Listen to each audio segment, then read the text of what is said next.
The story of this highly cultural anime begins with a girl named Ritsuki getting angry at her little brother Kyuya.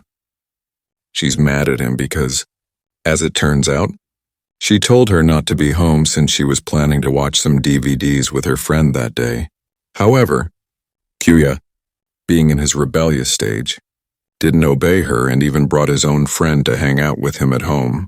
He challenges her authority and asks why he should even bother doing as she says in the first place. The two end up insulting each other, and eventually, Ritsuki leaves, saying she's had enough of him. Exasperated, Kyuya leans back and lets out a deep sigh. His friend then tells him he should have said that he had a really cute older sister. Simultaneously, Ritsuki's friend also shows interest in her brother. She tells Ritsuki that Kyuya looks handsome and that he's probably a ladies' man. Ritsuki and Kyuya immediately question the compliments of their friends. They both then start saying everything they dislike about each other. It's clear as day that they both can't stand each other at all. Then, Ritsuki recalls that Kyuya used to be cute and obedient when he was still little. However, when he entered his rebellious phase, their relationship slowly started to turn sour. Things got worse over time, reaching a point where simply seeing each other would lead to arguments. One day, Ritsuki arrives home from school, soaked because of the heavy rain. She can't help but complain about being drenched while trying to dry her clothes outside the house. When she enters the house, Ritsuki is suddenly shocked to see Kyuya so buff after his glow-up arc. She asks what he's doing, and he says he's just trying to dry himself because he doesn't want to make a mess inside the house. Since she hasn't seen him without clothes for a long time now, Ritsuki is surprised to see how buff Kyuya's body has become. She can't hold back and tries to get a closer look at his newfound physique. Kyuya feels creeped out that Ritsuki would suddenly check him out like that. He calls her out for it, and she immediately gets flustered because she knows it's true. To avoid dealing with the issue, Ritsuki simply acts meanly toward Kyuya as always. Tired of her antics, Kyuya tells her to shut up and says he's going to take a bath. As he leaves, he accidentally bumps into Ritsuki, making her fall to the floor and injure her ankle.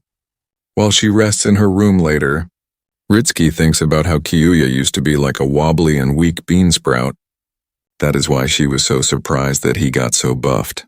Above everything else, he ended up having her ideal body type before she even realized it.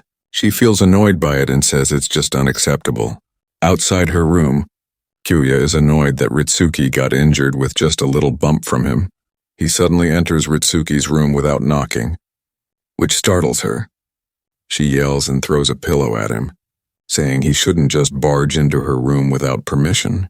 Kyuya says he doesn't want to be there either, but he was asked to check on her. At first, Ritsuki says she's fine, and her injuries aren't really a big deal. However, she quickly changes her tone after realizing she has an opportunity to guilt-trip Kyuya. She playfully teases him that she might not be able to walk anymore because of what he did. Despite knowing she's just messing around, Kyuya is still annoyed, saying she only got injured because she was clumsy. Ritsuki doesn't pay attention to what Kyuya says and instead asks him to give her a massage as an apology. Since he doesn't want to owe her forever, Kyuya accepts her request. While massaging Ritsuki, Kyuya is surprised by how soft her skin is. He recalls her having a body like a boy, and he hasn't noticed until that point that she actually has his preferred body type. As she savors her reward, Ritsuki lets out a mischievous smile because everything is going according to her plans. All she has to do now is accuse him of something, and she's confident his face will end up flush red with embarrassment. However, she gets totally caught off guard when Kyuya suddenly starts using some strange hand gestures in stranger places. She immediately wonders if it's an accident or if he's doing it on purpose. Ritsuki calls Kyuya out, asking if he's suddenly feeling cultural because of her. He tells her not to get the wrong idea and that she's thinking too highly of herself. Ritsuki suddenly wonders why she's getting embarrassed and believes her plans have been derailed. Little does she know that Kyuya has already contracted the Alabama virus. Kyuya then flips her over and says he'll keep going with his cultural moves. Surprisingly, She doesn't object and simply says he can do whatever he wants. It was at that moment that the Alabama virus started taking over their brains. So, Kyuya goes on to get a good grasp of her personality. Ritsuki knows they shouldn't go any further, because they're about to cross a bridge of no return. She tries to stop him at first, but when she sees that his Godzilla is now wide awake, she couldn't hold back from chokeslamming it with her feet. Then, suddenly, the Alabama virus fully takes hold of Kyuya's mind. He holds Ritsuki down so he can closely examine the taco she's been baking. Ritsuki tells Kyuya he can't go any further, but he just ignores her. He then goes on to inspect the taco until it starts overflowing with its warm, juicy fillings.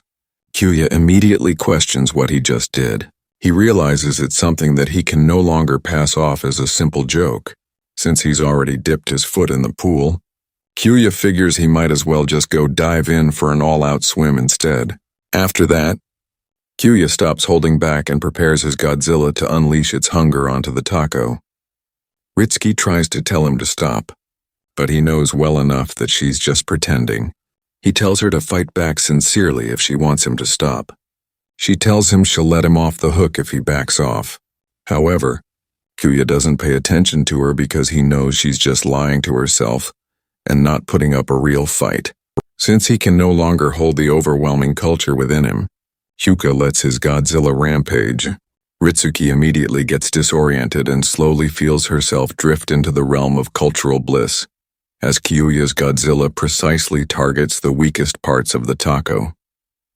At that point, she could no longer stop herself from letting out some questionable but heavenly cultural sounds. She tries to put up one final stand, but Kyuya just tells her to just let it go. He says she should be honest with herself because they both know she doesn't want to stop the Alabama virus from spreading. Then, Kyuya's Godzilla suddenly gets fiercer, making Ritsuki's mind slowly melt. Eventually, Ritsuki tells Kyuya that if he continues to let his Godzilla rampage, the taco might break apart. Of course, he doesn't listen to her again, so her mind blanks out as the taco breaks apart and its warm filling floods out. As she gasps for air, Ritsuki says she couldn't believe that a weakling like Kyuya was able to do such a thing. Feeling insulted, Kyuya fully unseals his Godzilla so it can make a mess out of her precious taco. Ritsuki is easily overwhelmed, and Kyuya calls her out for making loud heavenly cultural sounds. Desperate to save face, Ritsuki says she hates him, but her reactions say otherwise. Of course, Kyuya also picks up on it and points out she doesn't sound convincing at all. Ritsuki is aware that if things go on as they are, she'll be in trouble. She eventually admits that even if she doesn't want the taco to burst, she can't stop it anymore. Of course, when the time is right, Kyuya lets his Godzilla unleash all its superatomic breath, which turns Ritsuki's mind into scrambled eggs. As the two catch their breath after their rich cultural exchange, they suddenly hear their mom greet their dad, who has just arrived home from work.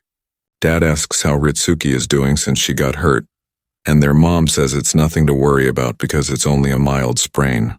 Ritsuki tells Kyuya to make his Godzilla retreat, and he immediately does so because he doesn't want to get in trouble too. Ritsuki sees traces of the radiation from superatomic breath leaking from the taco, and says it's awful. Kyuya says she has no right to talk like that because she was the one letting out loud cultural sounds earlier while crying. Embarrassed, Ritsuki says he's the worst.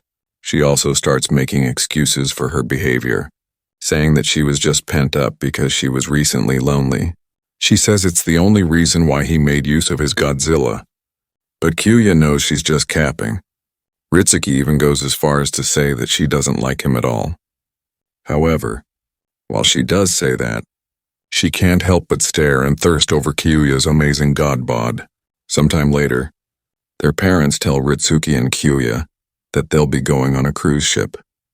It seems they were given some free tickets and want to take the opportunity to get a free vacation. They tell them they'll be staying for a night there, so Ritsuki and Kyuya should just make their own dinner that day. Ritsuki starts to panic because she learns that she'll be alone with Kyuya that night. The two then lock eyes and immediately turn the other way in a snobbish way, as if nothing happened and they're still mortal enemies.